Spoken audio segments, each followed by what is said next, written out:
I want to invite you to, if you would be so inclined, turn over to James, please, the book of James.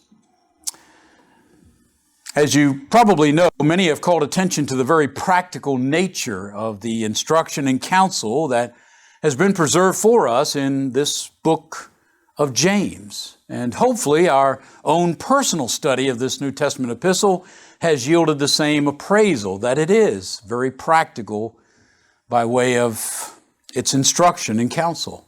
Now, for those of us who recognize and acknowledge that this section of our Bibles, the book of James, like all the others, is God-breathed, how that it is revealed to its human penman, James, by the Holy Spirit, who, being God, knows the mind of God, well, it's no surprise to us that the content of that section of the Bible is practical in its nature. And no doubt that is what we would expect. And I hope that we very much welcome the fact that it is practical, it is usable, it is helpful to us in our daily lives. Having said that, among the practical counsel that is found within its pages is James's encouraging and urging Christians to have patience.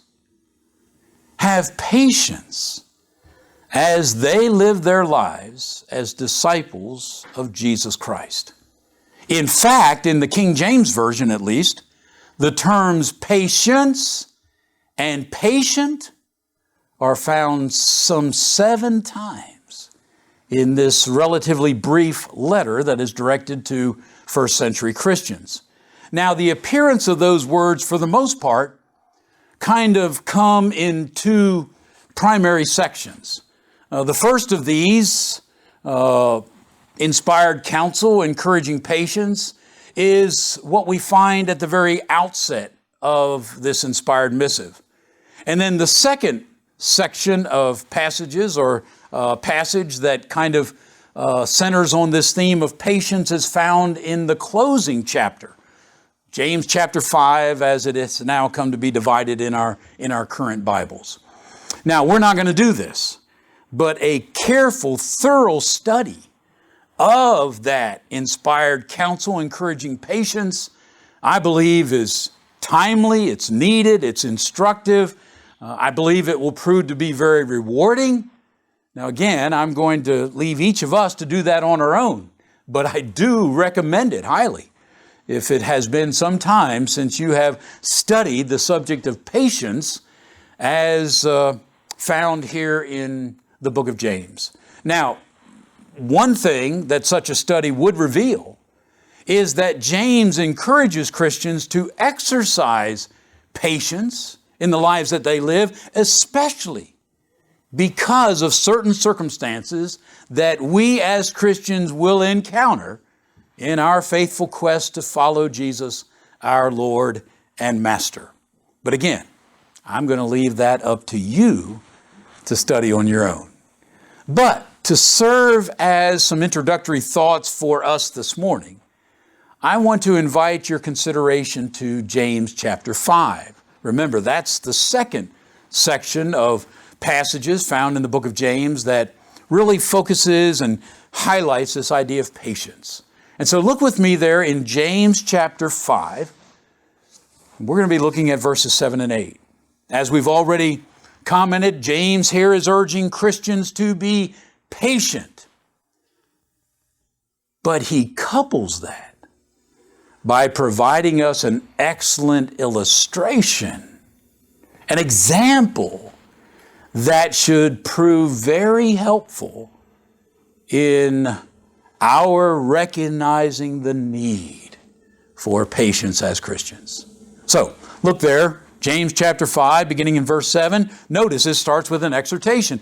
Be patient, therefore, brethren, unto the coming of the Lord. But now, notice, behold, the husbandman waiteth for the precious fruit of the earth, and hath long patience for it, until he receive the early and latter rain.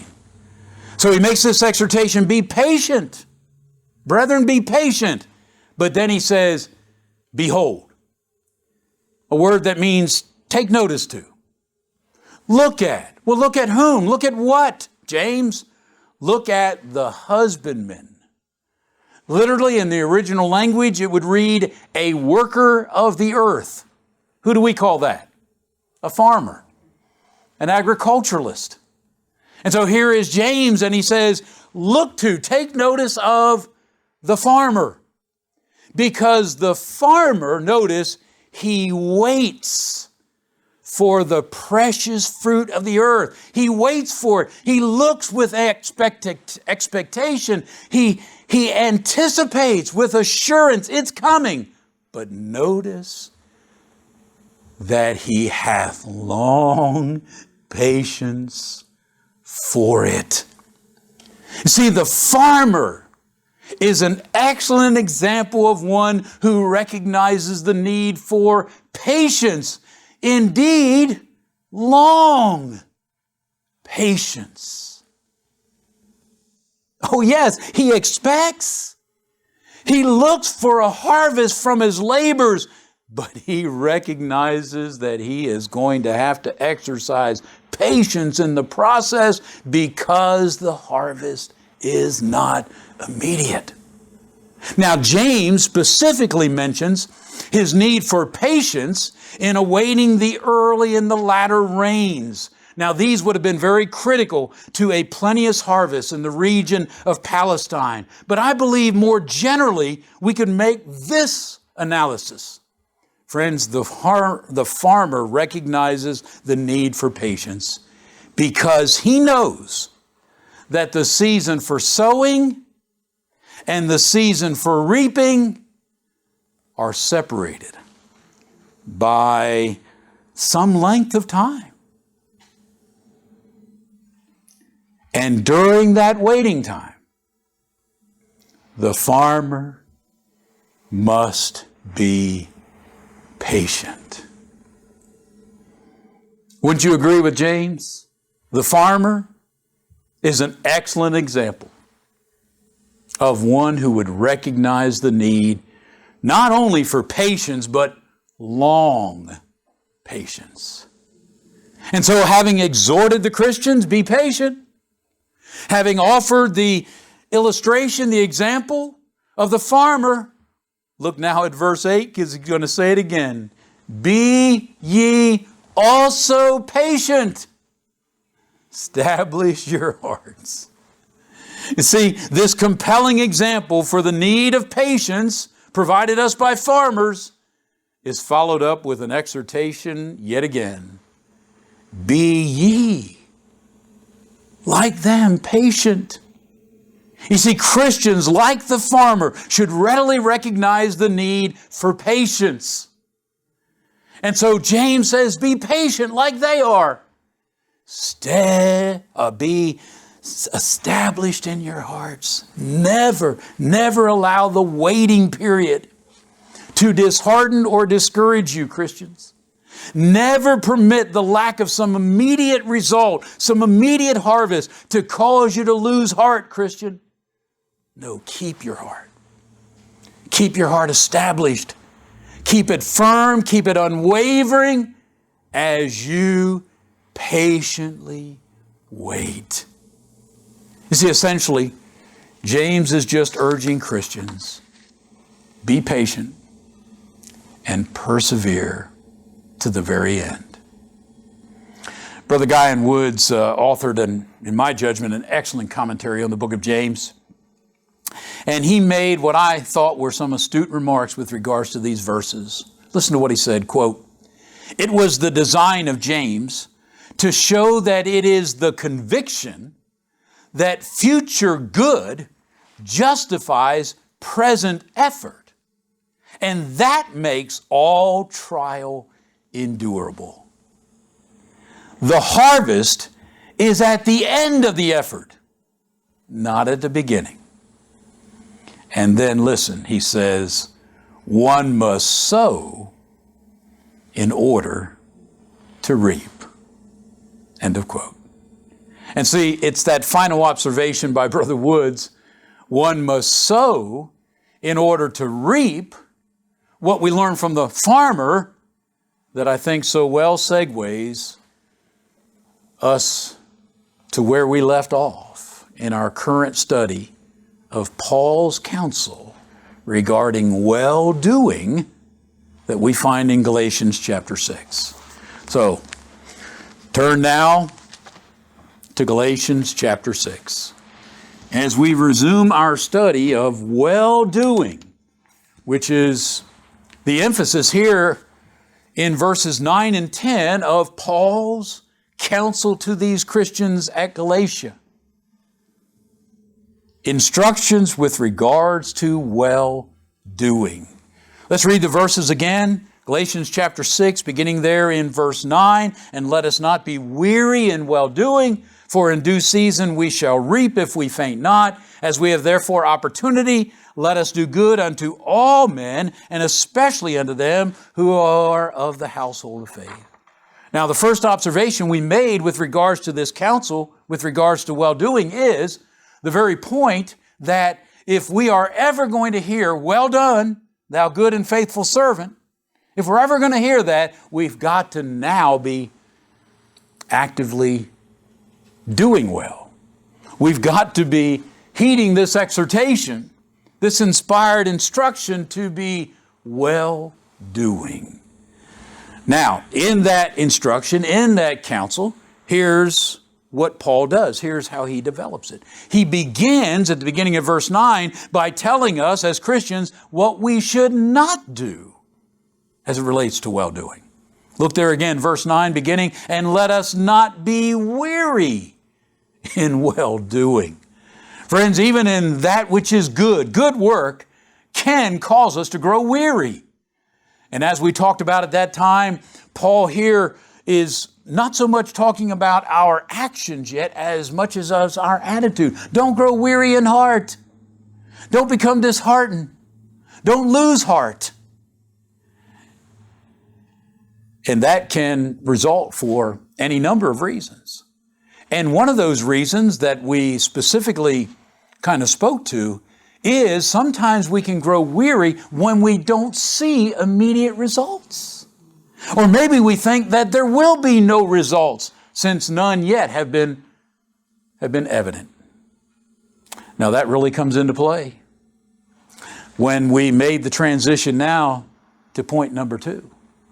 Because after Paul tells us what we should not do at the beginning of verse 9 as it relates to well-doing, don't grow weary, then in the middle of verse 9, he introduces with 4 why we should not do what he said at the beginning of verse 9 and what we should eventually be found doing in verse 10, and that is we should seize every opportunity to do good unto all men, and especially unto them who are of the household of faith. And so we want to resume our study here of why we should not do what he tells us not to do, and why we should do what he's going to go on to tell us to do in verse 10. Now, this 4 then is introducing an incentive, a motive. We talked about that last week. How that 4 answers the question, why? Why should we not? Why should we do what you're telling us to do, Paul? Here's the incentive. Here's the motive for doing that. What would stimulate these Galatian Christians, and by expansion all Christians, to not do and do what he's telling them to do? What's the motivation? What's the incentive? And friends, we all need that. And we called attention to that. Friends, this motivation, this incentive that Paul identifies here, and believe me, it's one of many.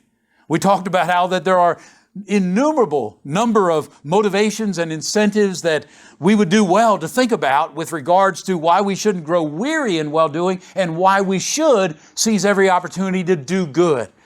But Paul identifies primarily 2. And we wanted to focus our attention on those. Because again, I believe they're very powerful, they're very profound, they're very effective by way of motivation, incentive, reason for why we should not do and what we should do. Paul's instructions here. Now, again, it applies to all Christians. It may be that Paul had to offer this incentive for some who had grown weary and maybe had stopped the well-doing that they had earlier been doing. Maybe it is that Paul needed to stimulate those who hadn't worked at all. But you know what? This incentive, this motivation that he provides here in the middle of verse 9 is also needed by those of us who might be doing good, who might be, to the best of our ability, trying to seize every opportunity. Because, friends, incentive, motivation is needed for us to persist, to continue the course that we're following, even if that's a good course, so that we might pursue it with greater interest, with greater zeal, with greater enthusiasm, and hopefully with greater results. All right, so that was the first one. Certainty. Certainty. Look at the first reason. For in due season we shall reap. Do you hear the certainty? There's no doubt, there's no question. We shall reap. This goes back to the law of sowing and reaping that Paul introduced in verses 7 and 8. And listen again to the assurance, the certainty there in the end of verse 8. He that soweth to the Spirit shall of the Spirit reap life everlasting. Again, friends, this is not something that is questionable. This is not something that we have in doubt. Paul is giving us the motivation for why we should not grow weary, why we should seize every opportunity to do good.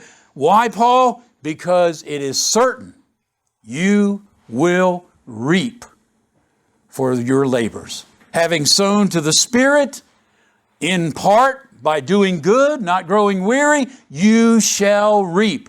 We looked at other passages wherein Paul speaks of similar assurance and certainty, such as 1 Corinthians 15 and verse 58. Again, here is the same motivation, this certainty of God's promise of the fact that it won't be in vain, because he there says, therefore, my beloved brethren, be steadfast, unmovable, always abounding in the work of the Lord, for as much as you know, listen to it, as much as you know, your labor is not in vain in the Lord. Friends, the first motivation that Paul gives us here is the matter of certainty. He wants us to be incentivized. He wants us to be stimulated to not grow weary, to seize every opportunity to do good by this motivation, the certainty of the reward for the Christian's work of well-doing. That should cause us never to grow weary. That should cause us to take every opportunity to do good to others. Friends, it is God's promise, and all of God's promises are true. All of God's promises are assured. They're certain. And so the first motivation he gives is certainty. But did you notice under that, I've added patience? Patience. Oh, it's certain. The reward is coming. But did you notice how Paul modified it?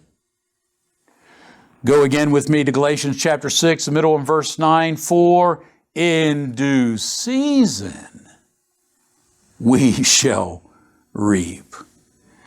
Please note that. Now Paul is telling us when we should anticipate this certain reward.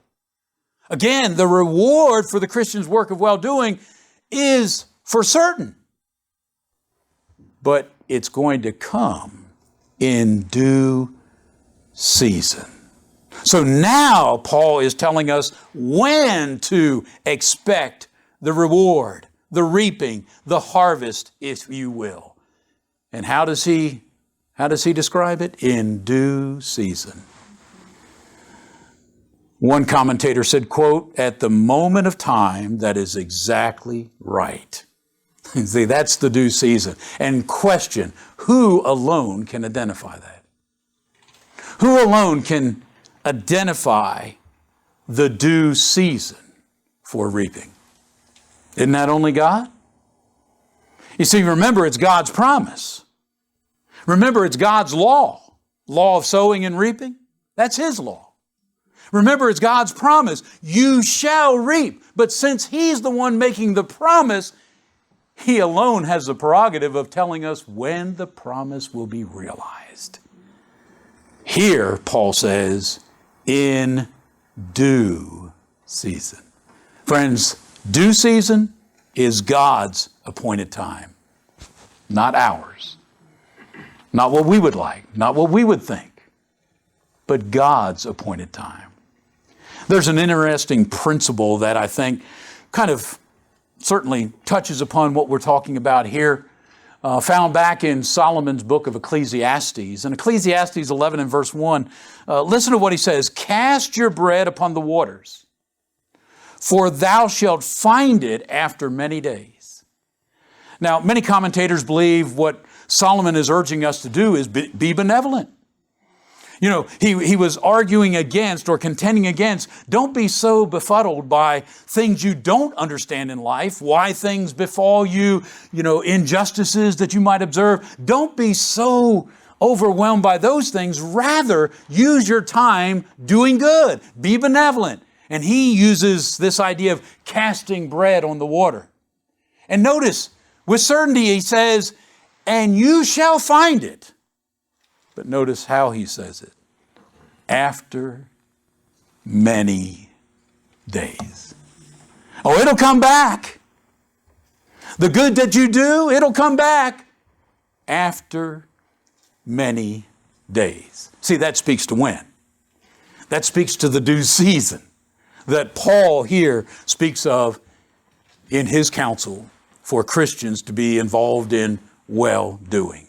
See, this is why I took us initially to James chapter 5 and how James would use the farmer who is very acquainted with the God's law of sowing and reaping, and why the farmer who recognizes the need for patience should be a good example for us to follow.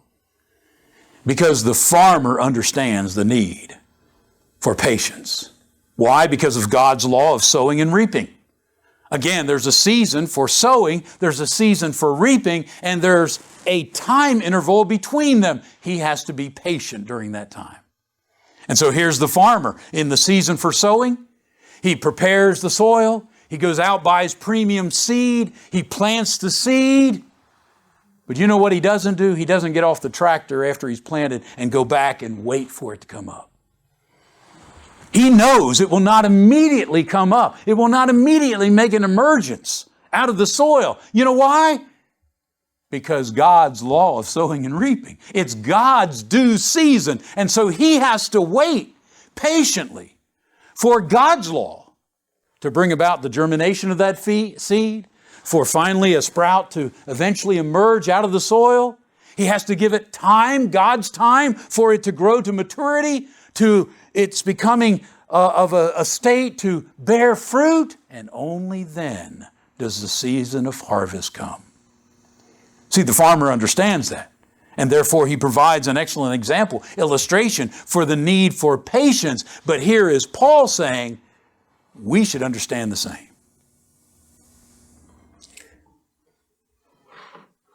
Brother Lipscomb remarks with regards to this idea of in due season. He says this, quote, "The season is the time of God's appointment, and it is neither to be hastened nor delayed by the act of any of His creatures.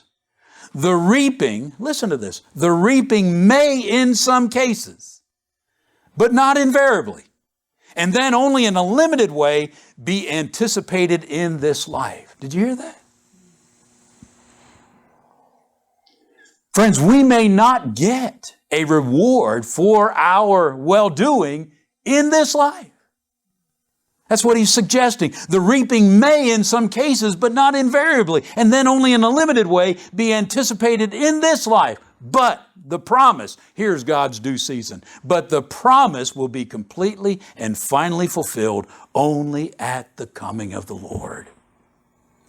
You see, friends, like the farmer, we might have to exercise long patience. Long patience. He references Revelation 22 and verse 12. Friends, that's the last chapter of the Bible. And in it we hear Jesus' promise recorded by John. Here's what he said, "Behold, I come quickly, and my reward is with me." to give every man according as his work shall be. When is Jesus going to give us our reward? When are we going to receive the promised harvest? Jesus says, when I come. Doesn't that kind of take our mind to the end? When Jesus returns from heaven? When I come, that's when I will bring my reward. Do you remember how we kind of began this series by talking about Jesus' parable, the talents? Well done, thou good and faithful servant. But listen to the language that we encounter even in Jesus' telling us that parable. Listen to what he says in Matthew 25 and verse 19.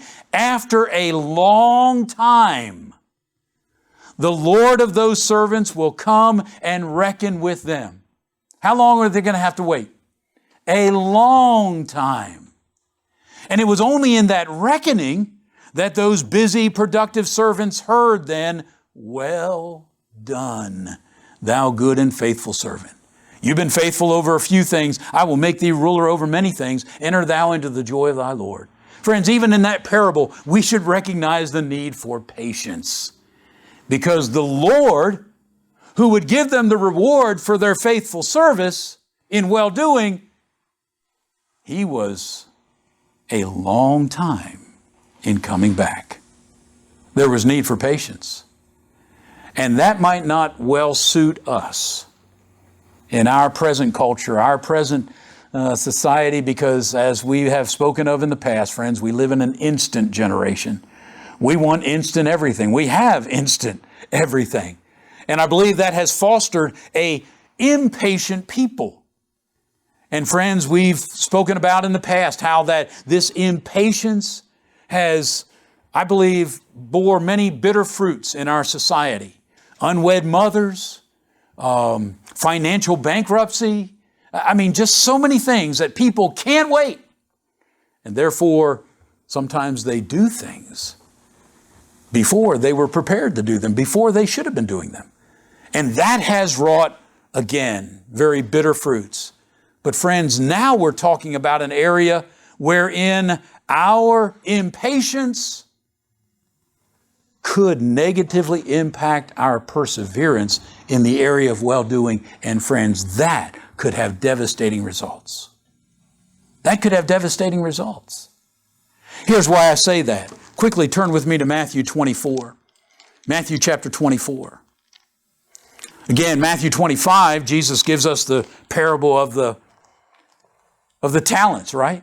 Dealing with 3 servants that were entrusted with their supervision of some of the Lord's finances and how they managed those and the responses that the Lord then gave them in that reckoning.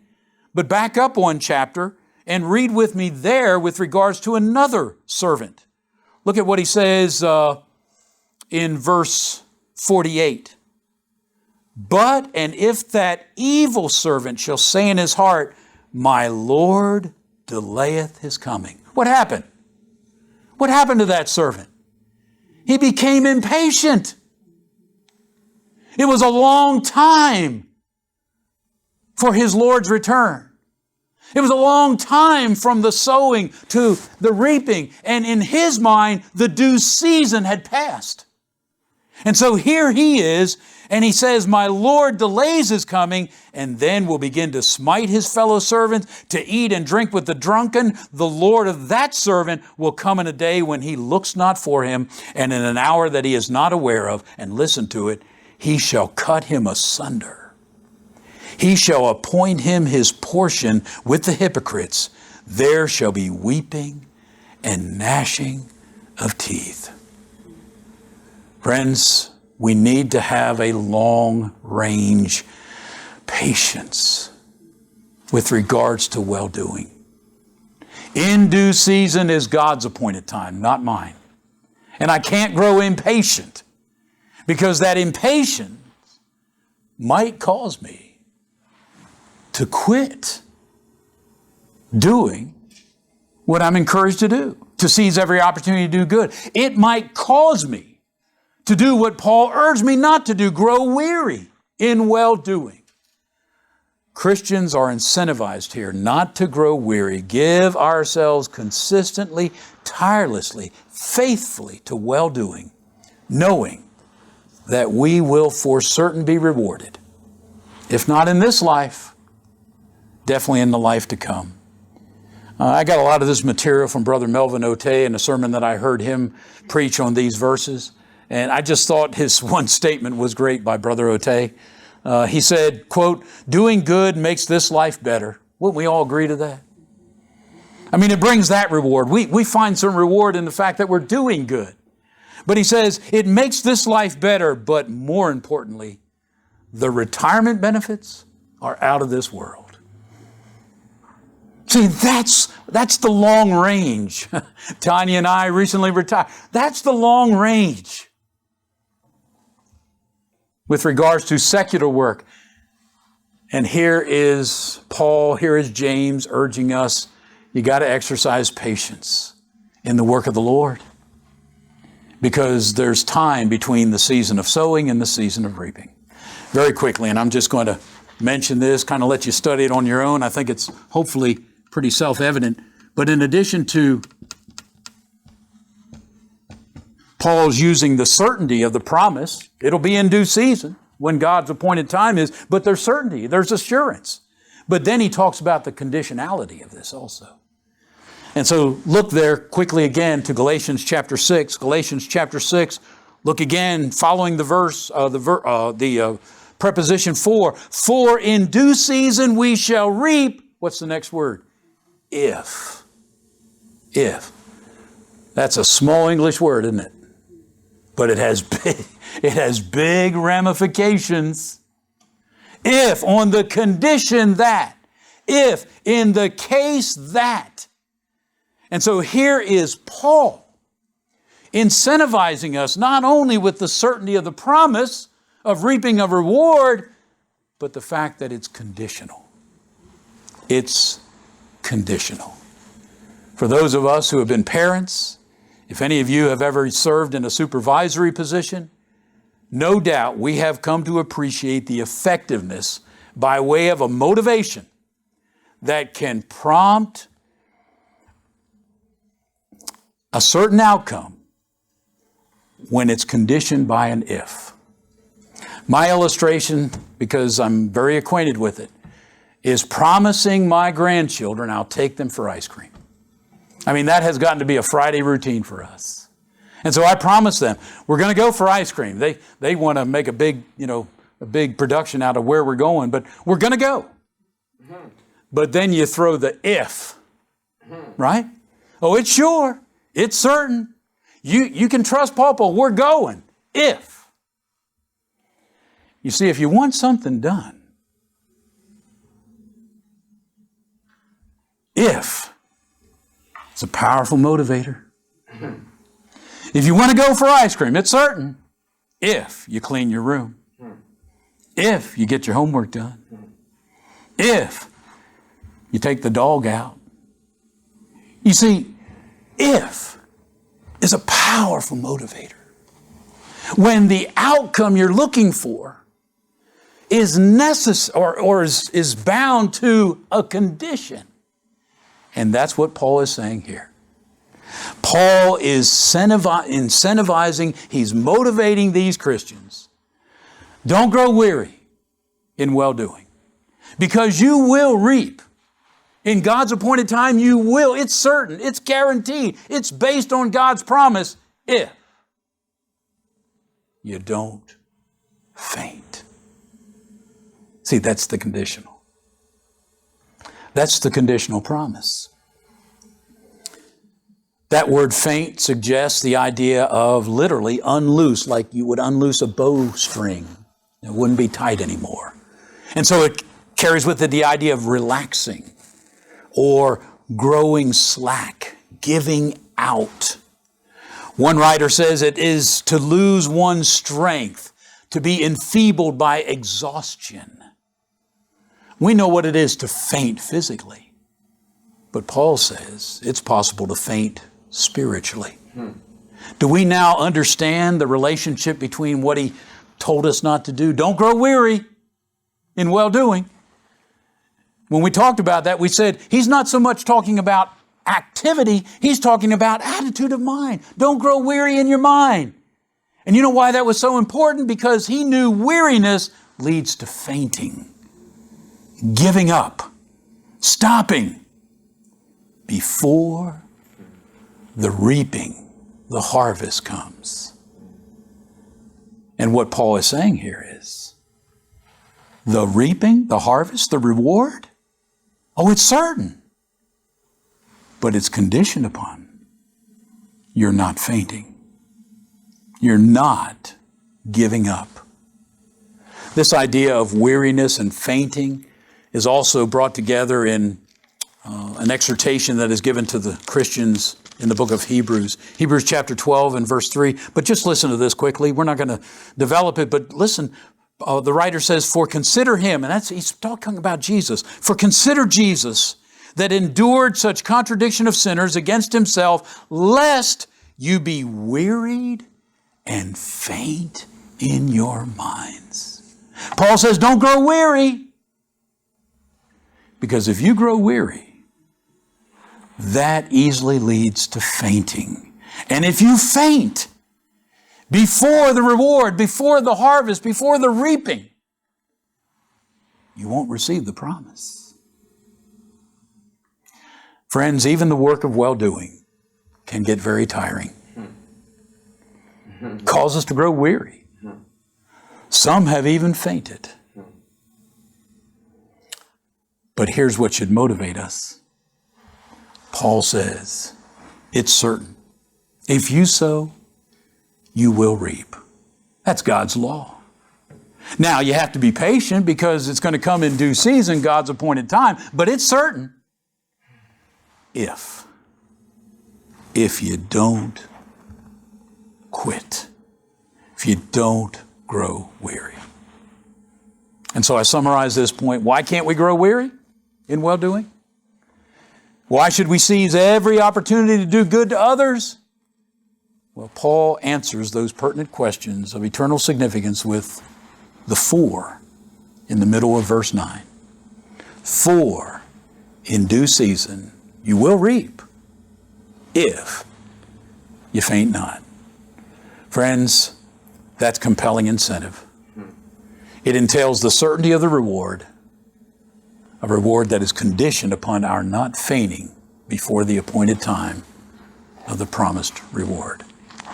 I'll leave you with, again, some verses that from the Psalms bring together this idea of sowing and reaping.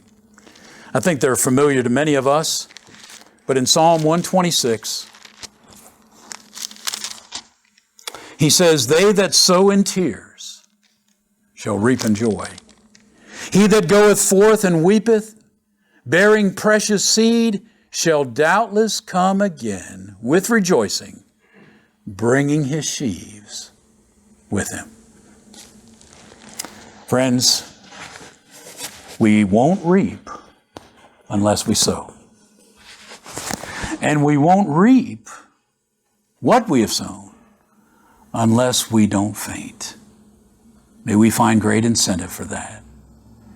If you've never entered into the harvest, if you've never become one who is sowing the seed of the kingdom, we're about to sing that as our song of invitation, sowing the seed of the kingdom, brother. Well, that seed is the Word of God, Jesus identifies for us, and we want to sow that seed. Jesus says it's going to fall on varying types of soils, and some of those are not going to yield fruit, others are going to bear fruit, and in multiple degrees. But our responsibility is to sow the seed. Because again, unless we sow, we're never going to reap. Now, we can't hasten the day of the harvest, but if we don't sow, we'll never reap. But as the psalmist said, we'll sow. We might have to sow weeping. We might have to sow in tears. But the reaping will come with joy. With joy. If you're not a New Testament Christian, if you've never confessed your faith in Jesus Christ, if you've never repented of your sins, been buried in a watery grave of baptism for the removal of those sins, we would welcome an opportunity to study with you, help you understand that. For those of us who are Christians, here's the incentive for not growing weary, seizing every opportunity to do good.